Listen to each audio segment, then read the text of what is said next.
हमारे लिए हमेशा एक दर्द का और या वेदना का विषय रहा है। परंतु जब हम कैंपसेस की अवस्था को आंकने की कोशिश करते हैं, और अभी कुछ समय पहले हमारे दोस्त जो गुजरात से आलोक ही ना नाम है, आलोक बोल रहे थे, मैं आपसे बिल्कुल डिसएग्री नहीं करती हूँ, ऐसा होता है। और हम इसी तरह तंत्र के हाथ में उसके शिकार होकर बिना जाने कभी कभी जानबूझकर और बिना कभी कभी मजबूर होकर और कभी कभी किन्हीं परिस्थितियों में उसी तंत्र का हिस्सा बन जाते हैं। और इसलिए मैं उनके आवेश को देखकर उनको सलाम करती हूँ कि इस तरह की भूमिका सेंट्रल यूनिवर्सिटी गुजरात में भी हो रही है। और पूरे देश में जिस प्रकार का माहौल अभी विश्वविद्यालयों में है, और विशेष करके अभी तो एक दूसरा मोड़ भी आ भी गया है, परंतु उससे पूर्व मैं इस समय एक्नॉलेज करना चाहती हूँ उन सभी संघर्षों का जिसके तहत 10 साल पहले ओबीसी रिजर्वेशन के लिए भी इस तरह का एक्ट आया। पहले बिल के रूप में आया, उस पर बहसें हुई, बहुत बहस हुई। इस कैंपस में हम लोगों ने बहुत सी बहसों को देखा, उसके हम चश्मदीद गवाह हैं। परंतु उन सभी संघर्षों के बावजूद ये एक्ट भी आ सका। और इफ्स एंड बट्स हमारे लोग जो कि बाकी अपने आप को 50.5% घोषित करने की कोशिश करते हैं, इफ्स एंड बट्स लगाते रहते हैं। और उन लोगों के लिए सबसे वेदना की बात होती है कि जब आप और हम उनके कट ऑफ मार्क्स के ऊपर भी स्कोर करते हैं। और जिस बात की चर्चा शायद आलोक कर रहे थे कि उसका एक इनडायरेक्ट यही है कि जब हम वहाँ पाए जाते हैं तो हमें क्यों बॉक्स में डाला जाए, ये क्वेश्चन आता है। परंतु क्यों बॉक्स में डाला जाता है? क्योंकि हम सभी जगह नहीं दिखाई देते। अभी थोड़ी देर पहले जब आंकड़ों की बात हो रही थी, चर्चा हो रही थी कि सरकारी जॉब्स में 12% केवल थे, पहले भी, एक्ट के पहले भी थे और आज भी हैं। तो इस एक्ट का क्या हुआ, क्या असर हुआ, शायद हमें देखने की बात है।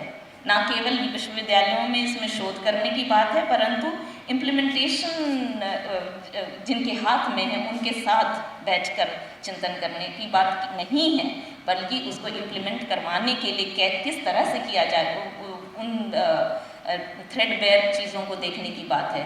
दूसरा कि जब ये भी बोला जा रहा था, ये तो 27% की बात हुई और बाकी 22.5% की बात तो इतनी दयनीय है कि उसकी चर्चा करने से केवल वेदनाएं ही होती हैं। और वो इसलिए होता है, मैं बार बार इस बात को कहने की कोशिश करती हूँ कि हायर एजुकेशन में SC/ST बच्चे इसलिए नहीं आ पाते क्योंकि उनके स्कूलों की अवस्था को जाकर देखिए, उनके स्कूलों की अवस्था को जाकर देखिए, जो किसी तरह आ जाते हैं, जैसे बोल रहे थे टूटी फूटी इंग्लिश बोल भी लेते हैं, टूटी फूटी इंग्लिश ना जो नहीं भी बोल पाते हैं। अभी थोड़ी देर जब सुमित आए थे, मुझे सुमित अभी भी हैं, सुमित को उड़िया में पहला गाना करना चाहिए था, परंतु शायद उनके उड़िया गाना को सभी लोग सुन नहीं पाते, समझ नहीं पाते।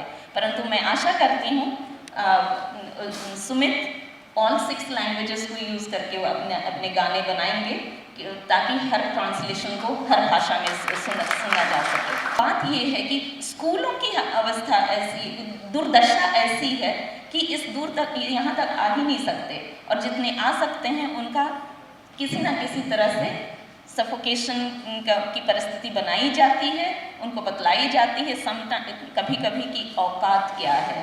और ये सब हम लोग जब टेबल के दूसरी तरफ रहते हैं तो बिल्कुल हमारे लिए सहनीय नहीं होती, और यथासंभव कोशिश होती है कि हम सब मिलकर, परंतु स्टूडेंट्स और टीचर्स मिलकर इन परिस्थितियों का निराकरण कर सकें।